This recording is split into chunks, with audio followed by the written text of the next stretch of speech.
Este es el resumen semanal de la lección de la escuela sabática para adultos. Tercer trimestre del año 2025. El Éxodo. Camino a la tierra prometida. Lección número 6. A través del Mar Rojo. Texto para memorizar. Éxodo capítulo 14, versículos 13 y 14. Pero Moisés dijo al pueblo: no teman, manténganse tranquilos, y verán la salvación del Señor que les dará hoy. Porque esos egipcios que hoy ven, nunca más los verán. El Señor peleará por ustedes. Estén tranquilos. El Éxodo es la experiencia más dramática y gloriosa del pueblo de Dios en el Antiguo Testamento. Este acontecimiento es el modelo divino de cómo Dios derrotó a los enemigos de los hebreos e introdujo victoriosamente a los israelitas en la tierra prometida.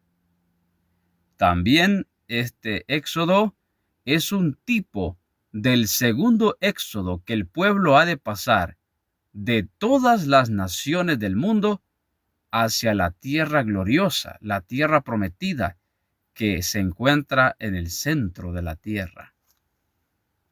Punto número 1 de la lección. Vayan y adoren a Dios. En el libro del Éxodo capítulo 12, versículos 31 al 36, presenta cómo Faraón de Egipto deja ir libres al pueblo de Israel. Pero específicamente, el versículo 32 dice: tomad también vuestras ovejas y vuestras vacas, como habéis dicho, e idos, y bendecidme también a mí. Ya los egipcios, mis hermanos, estaban tan apesadumbrados que deseaban que los israelitas se fueran de inmediato. Lo irónico aquí es que Faraón está pidiendo: bendecidme a mí también, como decir, pidan a Dios por mí. ¿Por qué pediría eso el rey de Egipto? Si presuntamente él era Dios en la tierra, entre comillas. Para el pueblo egipcio, para los egipcios, él era un Dios. Parecía que había comprendido el poder del Dios de los hebreos y deseaba beneficiarse de él. Sin embargo, ¿cómo podía Dios bendecirlo mientras estaba sumido en la rebelión, la terquedad, el pecado y el orgullo? Realmente no fue por sumisión a la voluntad del Señor, sino por la derrota que había sufrido. No estaba arrepentido, como lo revelarían sus acciones después. Simplemente quería detener la devastación que estaba destruyendo a su reino. ¿Cuántas veces nosotros hemos tenido la misma experiencia? Hemos experimentado el arrepentimiento que no es genuino. Reconocer a Dios y arrepentirse de lo que hemos hecho solo por las circunstancias, pero no hay un verdadero arrepentimiento. Es decir, el verdadero arrepentimiento tiene que ver que nuestros pecados crucificaron al Dios de la gloria en la cruz y ahora nos duele pecar, porque cada vez que pecamos estamos recordando el sacrificio de Jesús y estamos clavando a Jesús en la cruz. Vamos al punto número 2 de la lección: la consagración del primogénito. Después de enviar este castigo sobre Egipto, el Señor dijo a Moisés, Éxodo capítulo 13, versículo 2, santifícame todo primogénito, así de los hombres como de los animales, mío es, porque desde el día que yo maté todos los primogénitos de la tierra de Egipto, yo santifiqué a mí todos los primogénitos en Israel, así de hombres como de animales, míos serán, yo el Eterno. Éxodo 13:2 y Números 3, versículo 13. Una vez que se estableció el servicio del tabernáculo, el Señor eligió a la tribu de Leví en lugar de los primogénitos de todo Israel, para que sirviesen en su santuario. Pero debía seguir considerándose a los primogénitos como propiedad del Señor, y debían ser redimidos por rescate. Así que la ley de presentar a los primogénitos era muy significativa, al par que conmemoraba el maravilloso libramiento de los hijos de Israel por el Señor, prefiguraba la liberación mayor que realizaría el unigénito Hijo de Dios. Así como la sangre rociada sobre los dinteles había salvado a los primogénitos de Israel, tiene la sangre de Cristo poder para salvar al mundo. El deseado de todas las gentes, página 34 y 35. Vamos ahora entonces a el libro Éxodo capítulo 4, versículos 22 y 23, donde dice: El Señor ha dicho así: Israel es mi hijo, mi primogénito. Ya te he dicho que dejes ir a mi hijo para que me sirva, mas no has querido dejarlo ir. He aquí, yo voy a matar a tu hijo, tu primogénito. Sí, mis hermanos, aquí vemos que la consagración del primogénito también prefigura la gran liberación del pueblo de Dios.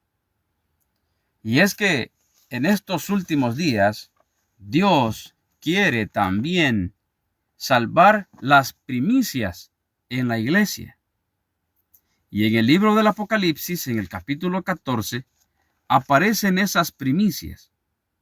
Apocalipsis capítulo 14, versículo 1 dice: Después miré y he aquí el Cordero estaba en pie sobre el monte de Sión, y con él 144,000 que tenían el nombre de él y de su Padre escrito en la frente. Versículo número 4. Estos son los que no se contaminaron con mujeres, pues son vírgenes. Estos son los que siguen al Cordero por donde quiera que va. Estos fueron redimidos de entre los hombres como primicias para Dios y para el Cordero.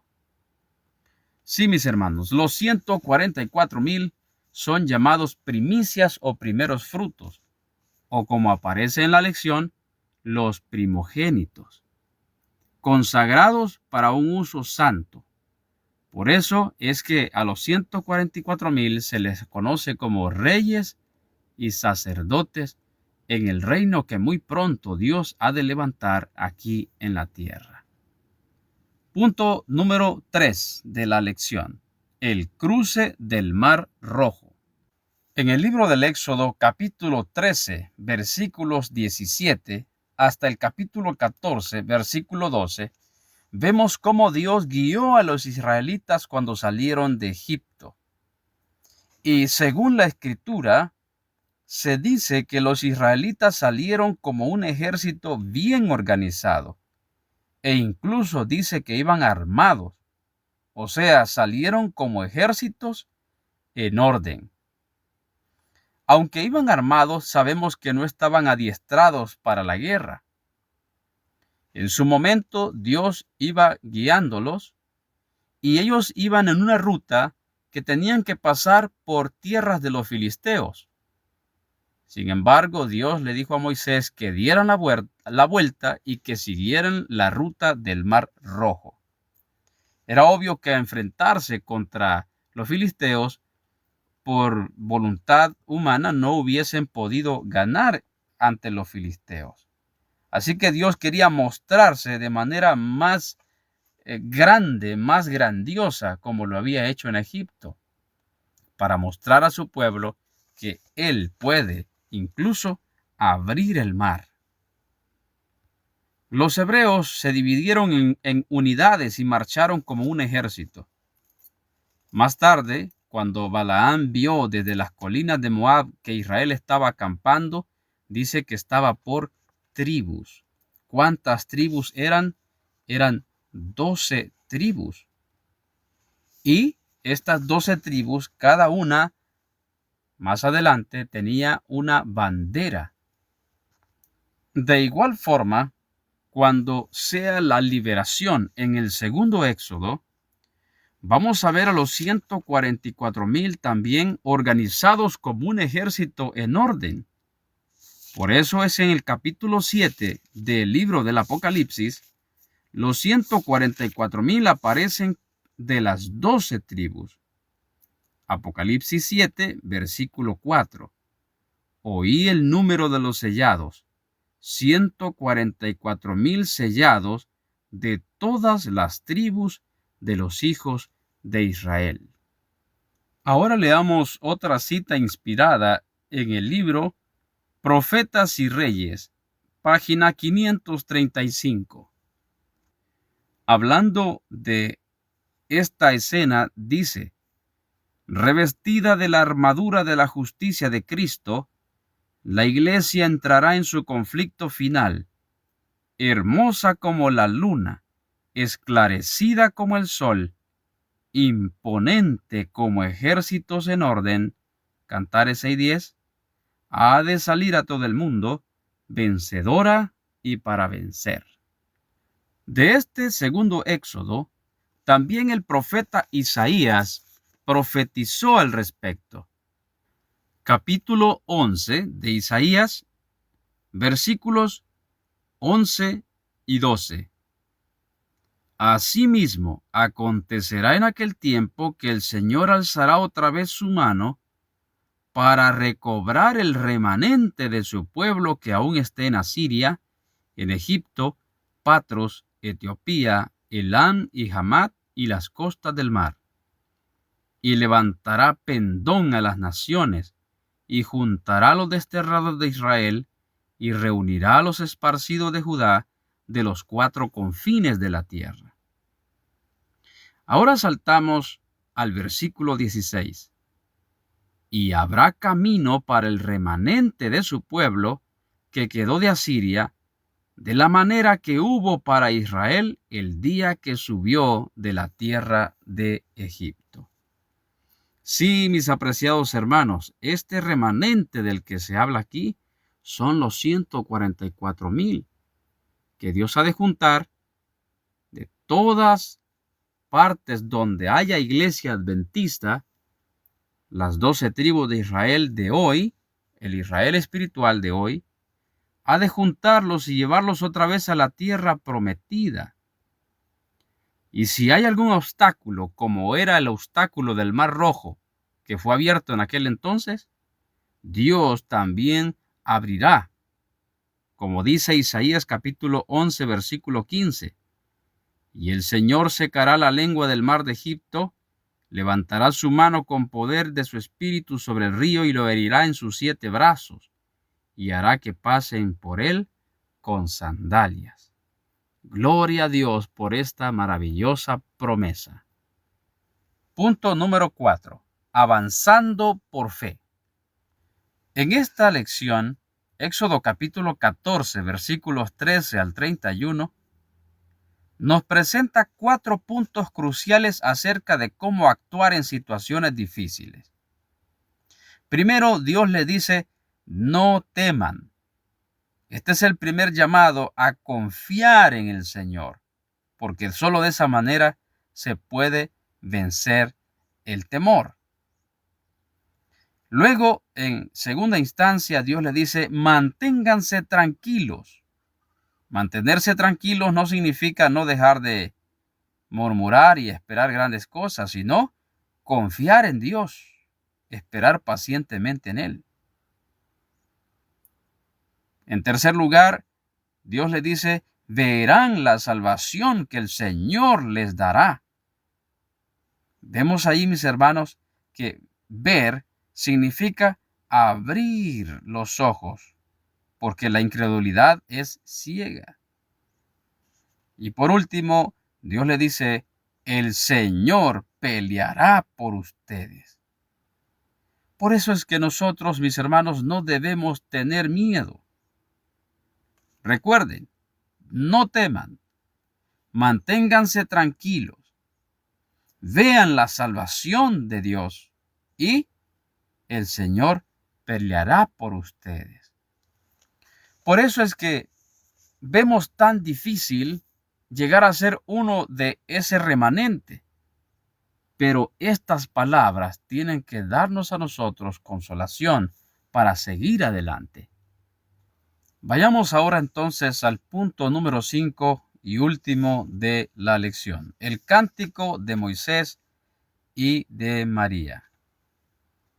Este cántico está registrado en Éxodo 15 del 1 al 21. Y después de cruzar el Mar Rojo y ver la salvación del Eterno, ver a los egipcios hundidos en el mar, destruidos por completo, el pueblo prorrumpió en cantos de alabanza y de adoración a nuestro Dios, resaltando la grandeza, la fortaleza y la salvación del Señor, magnificando la santidad, los prodigios, resaltándolo como el autor de muchas maravillas. Ese era el contenido de los que ahora habían sido redimidos por el Señor.